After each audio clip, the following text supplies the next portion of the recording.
Clase 5, el método hipotético deductivo. Los objetivos de contenidos de esta clase están principalmente orientados a abordar las generalidades del método hipotético deductivo, conocer las formas lógicas de los razonamientos utilizados en el método, conocer las generalidades del falsacionismo y abordar los pasos de la contrastación de una teoría científica.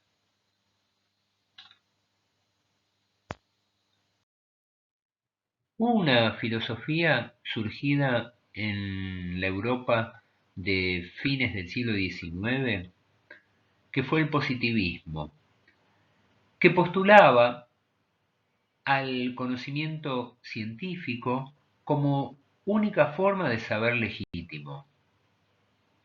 Su principal exponente fue Augusto Comte. El positivismo entendía la ciencia como un producto de la evolución del pensamiento racional, y en el siglo XX el positivismo, de la mano de los neopositivistas, deviene en empirismo lógico, el empirismo lógico defendido por los pensadores del Círculo de Viena.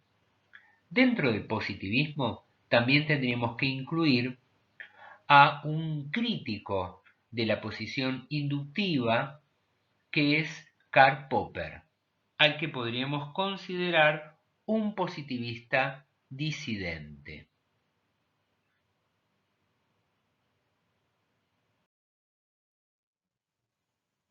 El inductivismo como método de obtención de conocimientos, como vimos previamente, fue defendido a través de los siglos. Bacon en el siglo XVII, Newton más tarde, en el siglo XIX Darwin, y llegamos al siglo XX, donde la fascinación por el método confluye en el empirismo lógico del Círculo de Viena.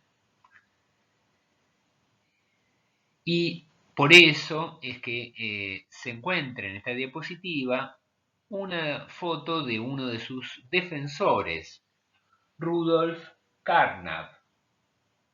Ahora bien, esta escuela, la escuela inductivista, va a tener una mirada que se opone filosóficamente a la escuela inductiva, que es la del deductivismo. Para los deductivistas, la ciencia no parte de observaciones, que era lo que defendía el inductivismo, sino de hipótesis ante los distintos problemas.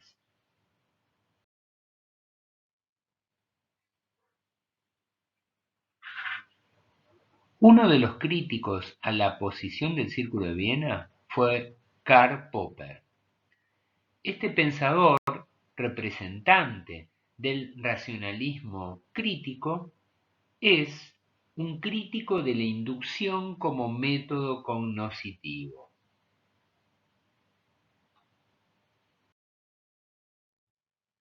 Dentro de la mirada de la epistemología cientificista, el método hipotético deductivo va a surgir como una crítica al inductivismo. Las críticas que hace el inductivismo son, primero, el hecho de que el inductivismo da prioridad a la observación como base del conocimiento. Y una segunda crítica es que a partir de la observación de hechos puros, luego se puede generalizar.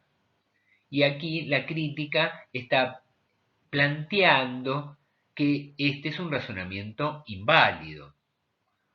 Por lo tanto, el método viene a plantear que hay que formular hipótesis ante los problemas. Estas hipótesis en principio no gozan de ninguna garantía y luego deben someterse a control experimental. Como las hipótesis suelen ser generales, hay que deducir de ellas sus consecuencias lógicas, que son las que se someten a control experimental. De allí el nombre de método hipotético deductivo.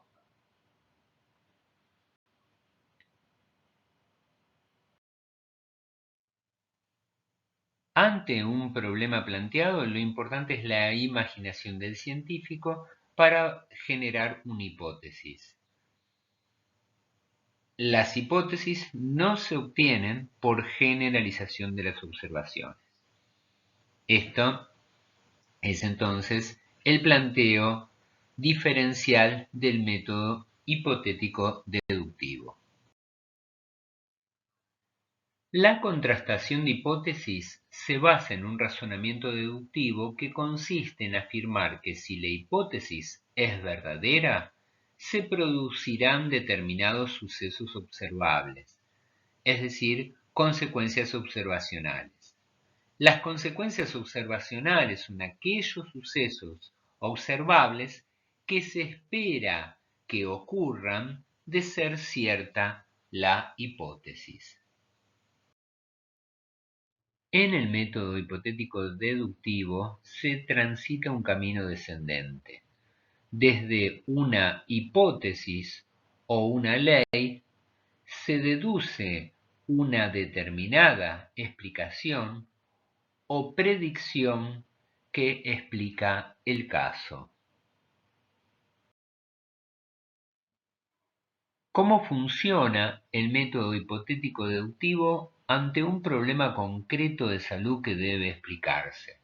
Como por ejemplo el dolor abdominal agudo en una niña de 10 años.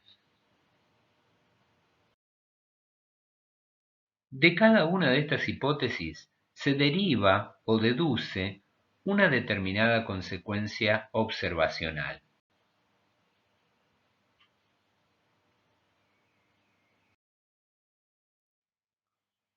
Por ejemplo, si sospecho que el problema es una gastroenteritis, tendría que encontrar que la niña tiene diarrea, vómitos y fiebre.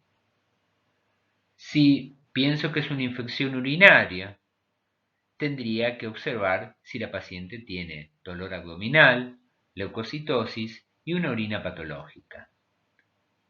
Entonces, por cada una de esas hipótesis, se desprende que debe darse una determinada consecuencia observacional, que es el hecho empírico que buscaré en la paciente.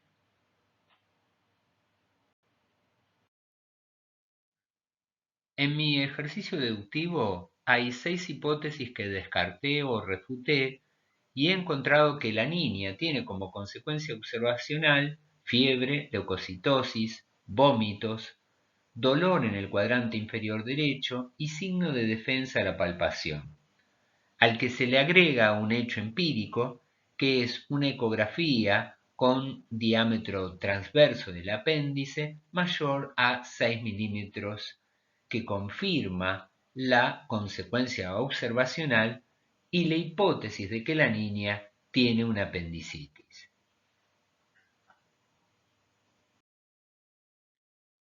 Como vemos, el método hipotético deductivo tiene ciertos pasos. Ante un problema, me planteo una hipótesis como intento de solución.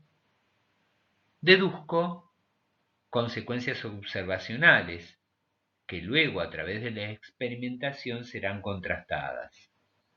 De allí se elaboran enunciados observacionales que permiten, luego de muchas confirmaciones empíricas, confirmar la hipótesis y que ésta se transforme en ley, o bien refutar la hipótesis elaborada al inicio del proceso de pensamiento.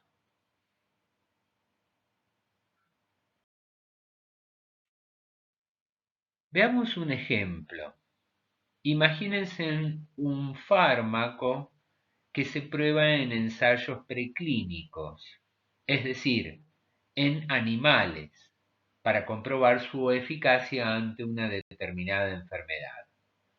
La enfermedad es A y el fármaco en cuestión es Z. Mi hipótesis inicial dice que Z cura la enfermedad A. De la hipótesis se deducen consecuencias observacionales. Administrar Z a la enfermedad A debe curar a los ratones. Experimento con ratones enfermos con a los que les administro Z que debería curarlos. Y observo que los ratones con enfermedad A se curan con Z. Esto lo replico varias veces y siempre observo lo mismo, que los ratones con enfermedad A se curan con Z, lo que permite confirmar la hipótesis y por lo tanto elaborar la ley que dice que la enfermedad A se cura con Z. Y ahora vamos a estar hablando con el vocabulario de una ciencia formal como es la lógica. Sobre los razonamientos deductivos, podemos decir que estos pueden ser válidos o inválidos. La validez o invalidez de un razonamiento deductivo depende de su forma lógica. Es decir, que la lógica garantiza la validez del razonamiento, no la verdad de la proposición, que es labor o tarea de la ciencia. Ahora, si yo tengo un razonamiento válido desde la forma lógica, con premisas verdaderas, la conclusión será forzosamente verdadera. Veamos el siguiente ejemplo, donde empiezo hablando de un universo mayor que son los peces, para luego concluir sobre un caso particular de un pez.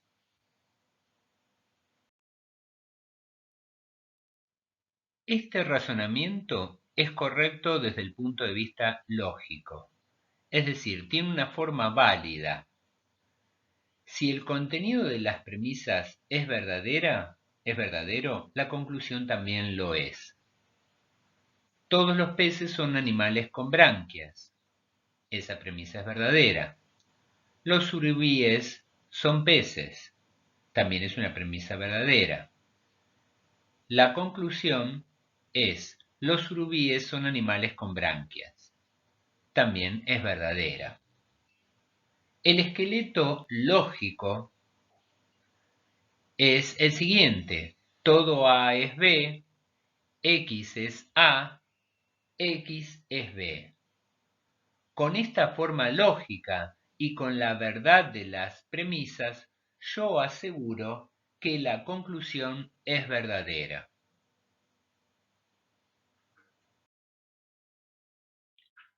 Ahora, en el segundo ejemplo,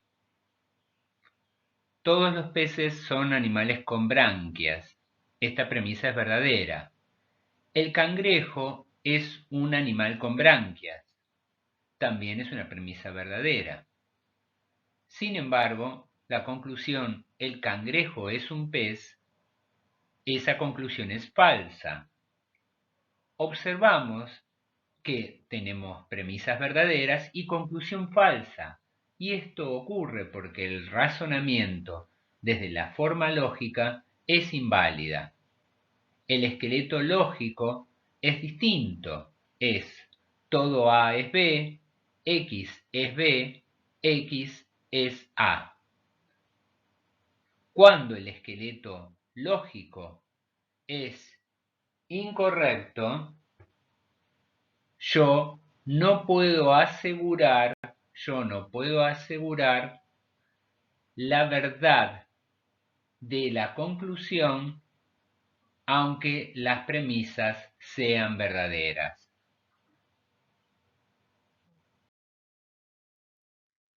El proceso de contrastación de hipótesis utiliza dos tipos de razonamientos deductivos.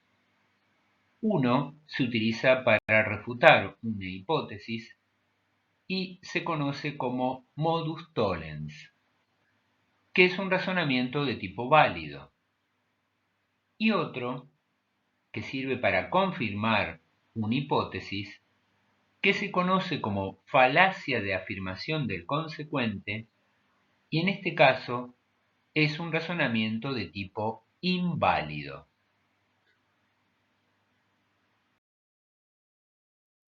El modus tollens es, por lo tanto, un tipo de razonamiento deductivo de forma válida que se utiliza en la refutación de hipótesis. La forma lógica del modus tollens es: si P, entonces Q. No es el caso que Q, no es el caso que P. En términos de contenido o información, quiere decir que si la hipótesis es verdadera, entonces se deberá producir determinada observación. Pero no se produjo la observación esperada. Por lo tanto, la hipótesis es falsa.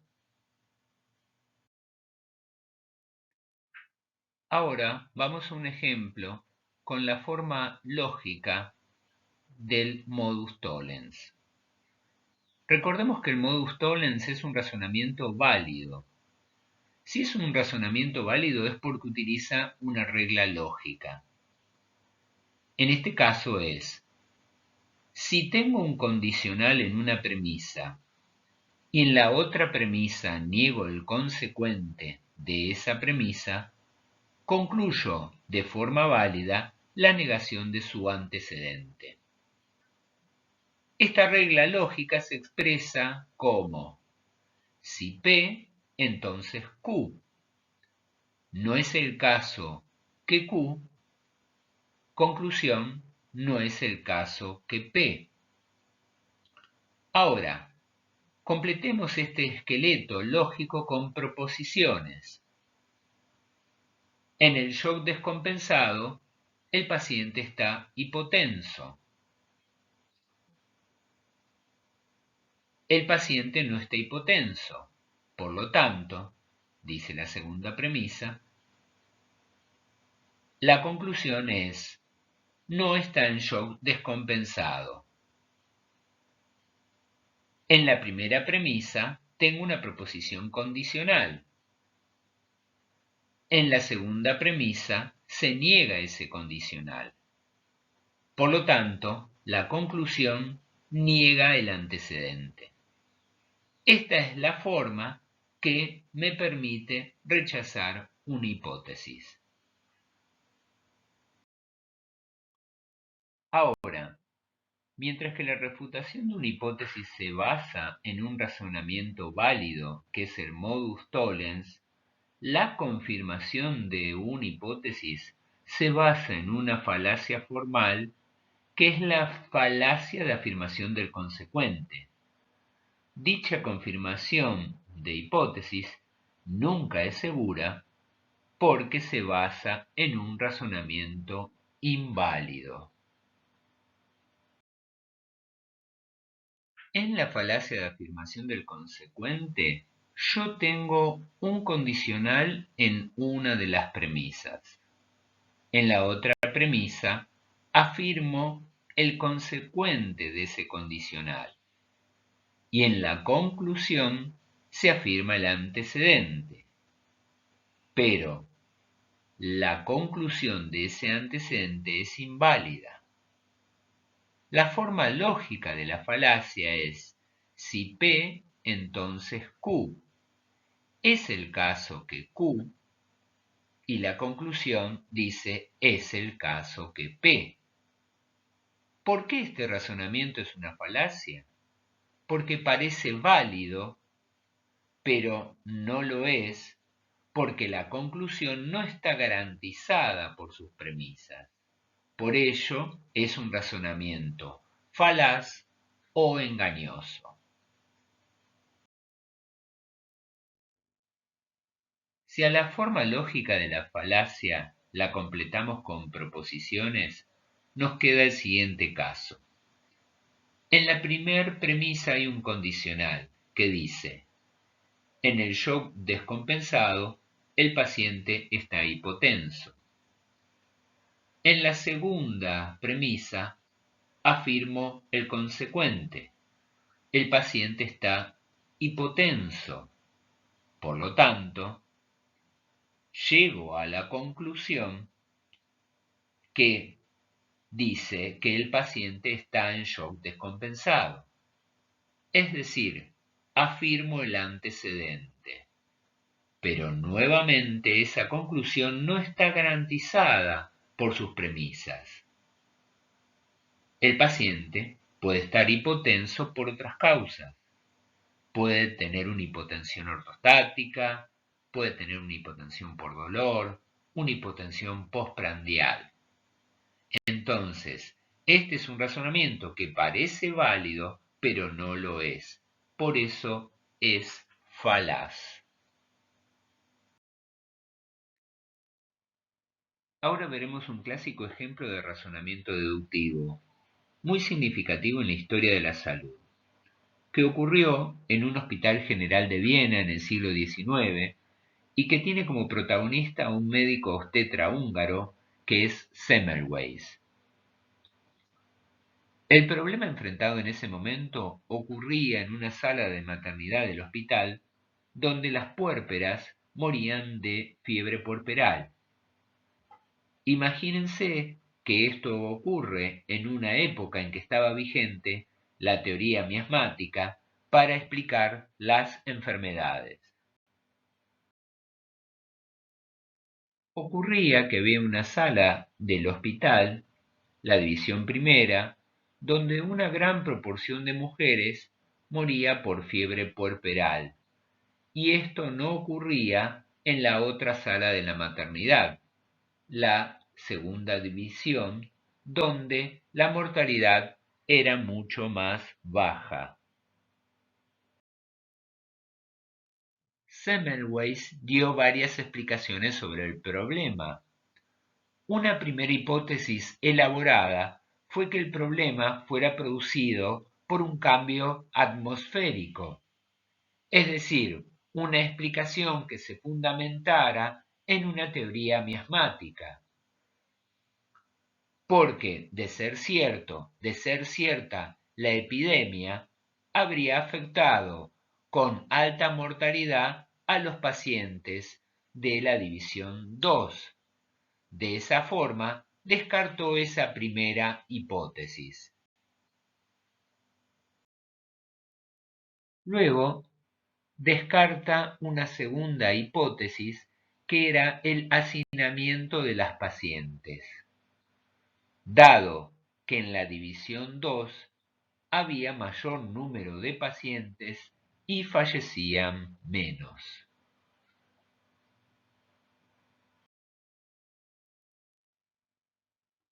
Luego, descarta una tercera hipótesis, donde se atribuía la mortalidad a la posición en la que las pacientes se acostaban. En la división 1, las pacientes yacían de espaldas y en la división 2 se acostaban de lado. Por lo tanto, indicó un cambio de postura para las puérperas de la división 1, pero no se logró el resultado esperado, probando ser falsa esa hipótesis sobre la posición en que yacían las pacientes.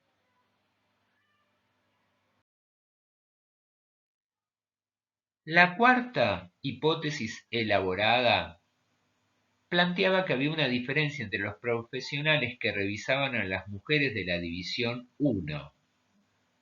El equipo que solía examinar a esas pacientes lo hacía luego de realizar disecciones en la sala de autopsias, sin lavarse las manos suficientemente antes de hacer la revisación de esas pacientes.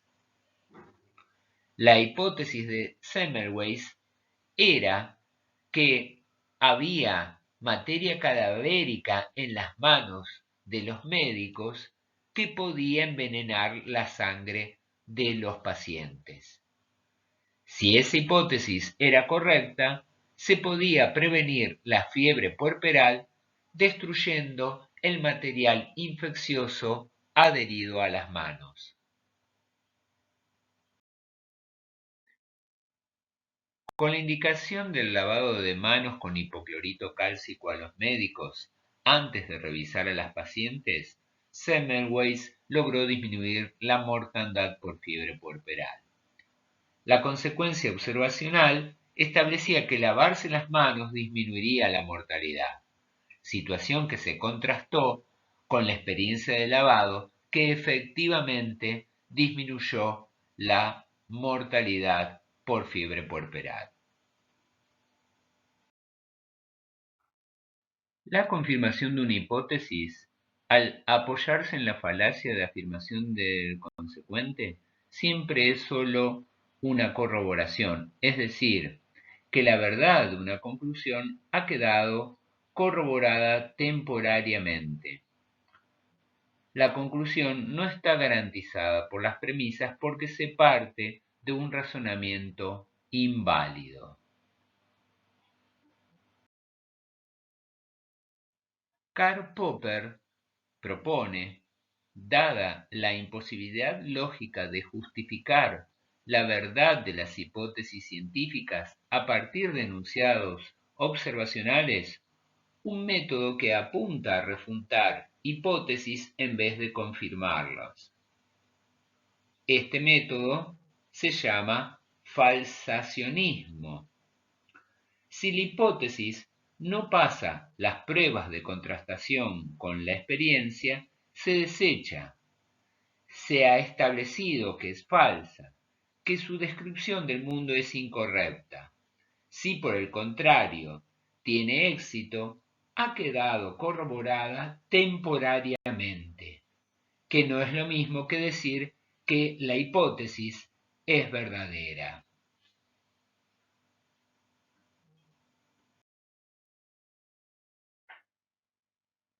En los niños, el SARS-CoV-2 produce una enfermedad no tan frecuente y severa que se llama síndrome inflamatorio multisistémico, temporalmente relacionado a COVID-19.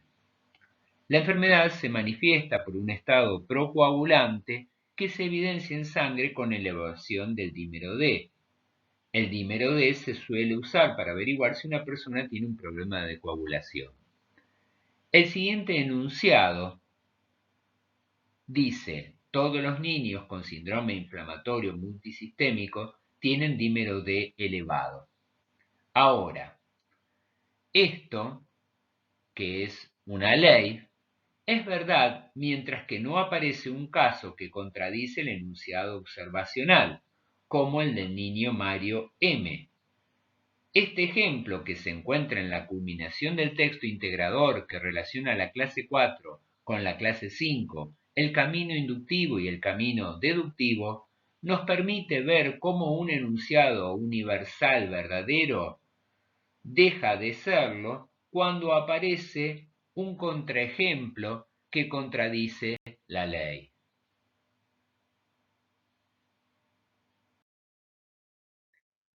El falsacionismo defiende como proceso metodológico la refutación de hipótesis.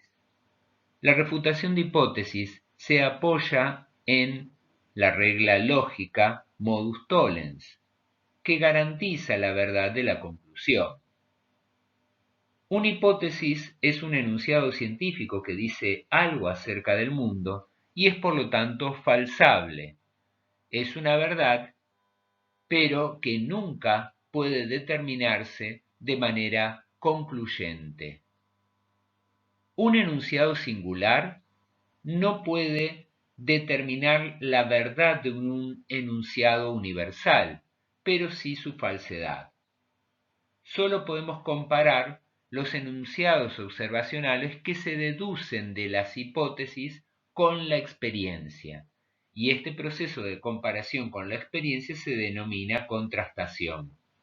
Nuevamente, la confirmación de una hipótesis no garantiza su verdad porque se basa en un razonamiento deductivo inválido que es la falacia de afirmación del consecuente.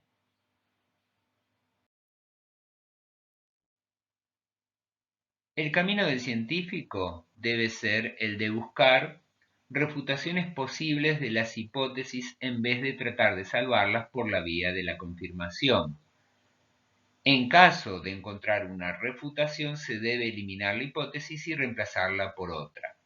Si la hipótesis sobrevive a los esfuerzos de refutación, se la conserva como la mejor explicación disponible hasta ese momento.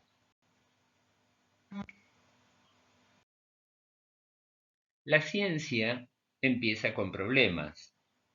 Los científicos formulan hipótesis que son falsables. Una hipótesis falsable representa una conjetura de cómo es posible resolver un problema. Finalmente, una teoría, que es una serie de conocimientos organizados y que puede conmover al mundo, como ha ocurrido con la teoría de la gravitación universal, con la teoría de la relatividad, con la teoría de la evolución. A todas ellas le cabe la posibilidad de que se las someta a prueba y la forma de hacerlo es con experiencias que las corroboran y defienden o dejan de lado, como fue dejada de lado la teoría de los miasmas y reemplazada por la teoría microbiana.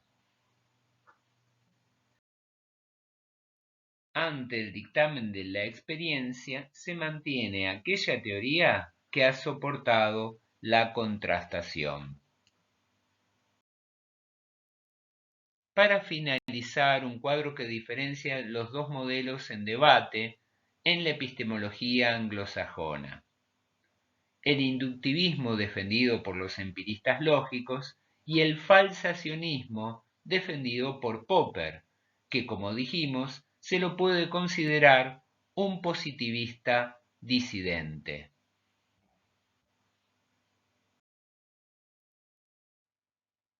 Muchas gracias. Este es el final de la clase 5 sobre el método hipotético deductivo.